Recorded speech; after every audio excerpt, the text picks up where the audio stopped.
এই 6টি গ্রাম পঞ্চায়েতের প্রাথমিক বিদ্যালয় সমূহের যারা কৃতি প্রতিযোগী বা প্রতিযোগিনী, আমি তাদের সকলকে অভিনন্দন এবং শুভেচ্ছা নিবেদন করছি।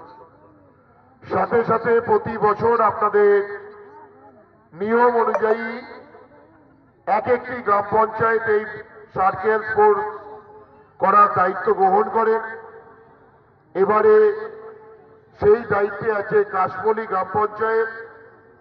কাশবলি গ্রাম পঞ্চায়েতের সমস্ত প্রাথমিক বিদ্যালয় সমূহে এই উদ্যোগে কনভেনার এবং সমস্ত শিক্ষক শিক্ষিকা যাদের উদ্যোগে আজকে এত পঞ্চায়েতের বাৎসরিক ক্রীড়া অনুষ্ঠানে যেতে পারিনি, কিন্তু তাজপুর, ঘোষবেড়িয়া, কাশবলি এই 4টি গ্রাম পঞ্চায়েতের বাৎসরিক ক্রীড়া অনুষ্ঠানে উপস্থিত থেকে দেখেছি শুধু ছাত্রছাত্রীদের উৎসাহ উদ্দীপনা নয়, তাদের অভিভাবকদেরও একটা সুন্দর অংশগ্রহণের মধ্য দিয়ে তারা তাদের সন্তানদের এই ক্রীড়া অনুষ্ঠানে তাদের বেস্ট পারফরমেন্স করার জন্য তারা এগিয়ে দিয়েছেন। তাই আমি আজকে যে সমস্ত অভিভাবক এসেছেন তাদেরকেও আমি ধন্যবাদ নিবেদন করছি।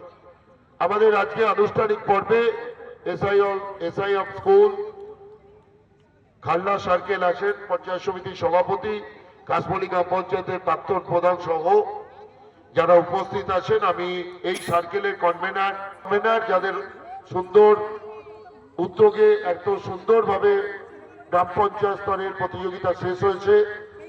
আমি শুধু দুটো কথাই বলবো, প্রাথমিক স্কুলের এই ক্রীড়া অনুষ্ঠানের সঙ্গে অন্যান্য ক্রীড়া অনুষ্ঠানের একটা তফাৎ আছে। দেখবেন আমরা যখন হাই স্কুলের কোনো ক্রীড়া অনুষ্ঠান দেখি, সেই স্কুলেই ছেলে মেয়েরা